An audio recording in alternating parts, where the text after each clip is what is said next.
Welcome to this Getting Started tutorial. So what we're going to start with is you should have Arduino software installed and open.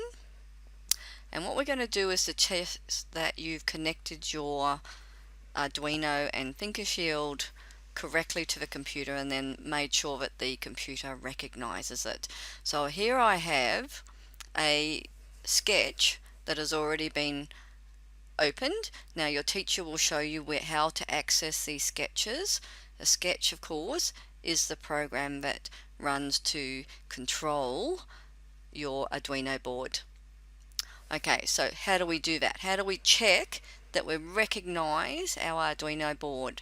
If you've done it before, then it should remember that, but let's just go through that process. So we go up to the Tools menu and then go down to Board, and if it's doesn't select Arduino Genuino Uno, then make sure you've selected that. And then you should come down to port, and it should identify what port that you're looking at. Now that your Arduino is plugged into. Now mine can see that it's on COM 3. Yours could be COM 12 or 2, or it could be any COM, so you need to identify which one that is, and usually it will identify it, it will see it. And we can experiment though if that doesn't work. So mine is already seeing it and it's saying it's on serial 3, so I can click away. Now, as I said, your teacher's going to show you where you can download all these codes and activities to make this process a bit easier so you don't have to type so much. So we're going to start with this first little activity. You need to have this file open, TS-LED enabling. So we're going to make your Arduino board or your ThinkerShield to blink. Okay, so let's have a look at this. These first lines here are just simply a comment, and we don't need them. It doesn't make any difference, so I could delete that. I'm going to leave them for now because it doesn't make any difference, but it's just a comment, and we can tell that because it's got these two, this beginning and an end, and you can see that it's all grayed out. Okay, down here we've got another comment, and this is just a single line, so we have a forward slash and a forward slash. So that is handy to put comments into your code so you can remind yourself what you're doing.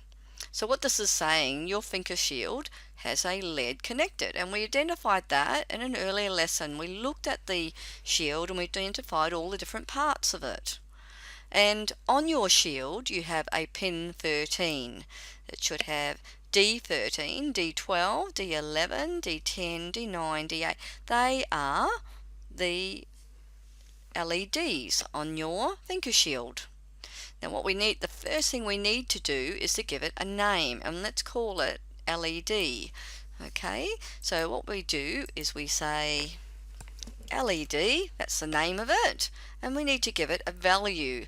Now the value of the LED, go equals now, is actually 13 if that's the one that we want to blink. So LED equals 13. That is referring to pin number 13. We can make that in any of those LED numbers. On the one I'm looking at, it has a D8, D9, D10, 11, and a 12 and a 13. We don't need the D, but we just need that number. Okay, so that's the output number, so port. So LED equals 13, and just come up here now and click on this tick to verify it. Click on that and you'll see down here it's compiling it. LED does not name a type. Okay, who can work out why that is? This is, what are those characters there on the keyboard? They are numbers. So they are an integer.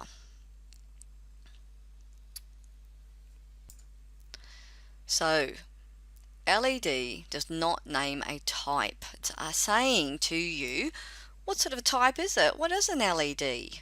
So we know that LED is a number. So let's tell the program now, the computer, that is a number by defining it. So INT means that, and then press space, means we've got an integer. Int is for short for integer, which is just a number. And the name of it is LED. We can put a space or not. It doesn't really make a difference. We can put a space after LED and space equals 13. So what we're doing is creating a variable.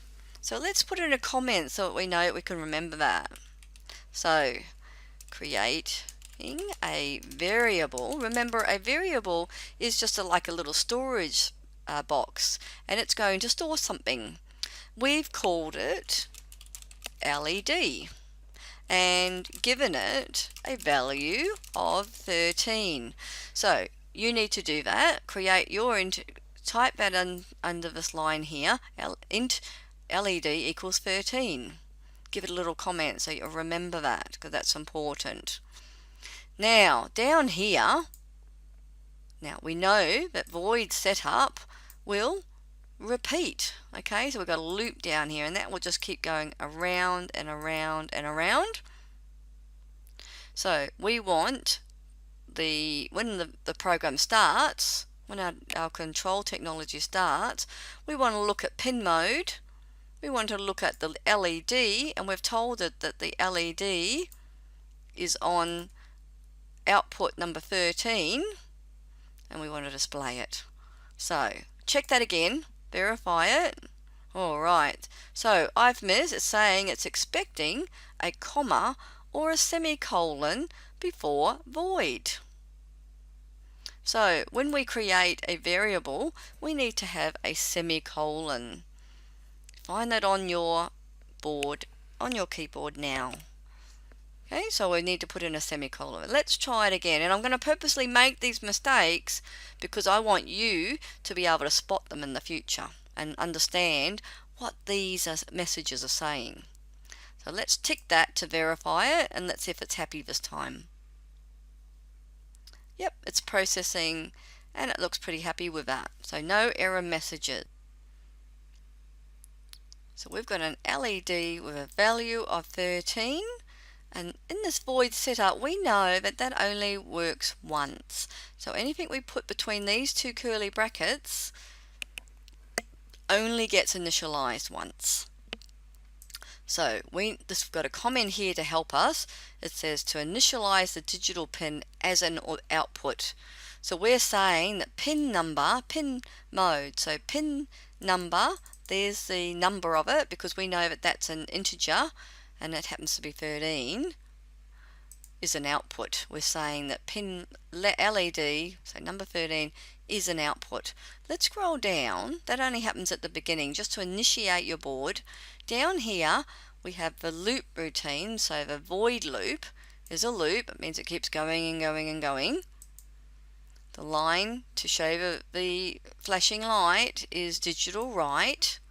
It's referring to the LED again, which is output port number 13, and high, so that's the voltage level, so it's going to be very bright.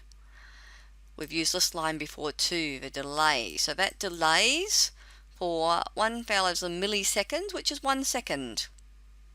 And then we've got another line that's going to show a light, but it's going to be low, so it's not going to be as bright. So bright and not so bright, and you should notice that on yours as well. And then again it delays, and because this is a loop it's going to keep happening, which is why your board at the moment is flashing. Okay, so let's see if we can make some changes to this now. What if we want to add another pin with a LED on it, an LED, to flash? Well, we'll need to create, can you guess it? We'll need to create a second variable. So it's going to be an integer, and let's call it LED2. I might just put that back a little bit to line them all up. I'm going to make the second one LED2, and I'm going to give that a value of 12. Oops, 12. Actually, you know what we could do to make these even clearer is we could actually give them the name of the actual port itself. That would be logical. What we try to do when we come up with names for our variables is to give them something meaningful. So I'm going to change the name of that first one to LED13, so it's got a value of 13, and the second one to LED12 with a value of 12. Don't forget our semicolon. and then I'm going to have an integer for number 11, so let's do that. Int LED 11 equals 11, again the semicolon. Remember, what we're trying to do here is to tell the computer down here when it calls for LED 13 that we want it to do something. So LED 13, we want you to be bright. LED 13, we want you to be low. And of course, I haven't updated this, so I need to do that too. So LED number 13.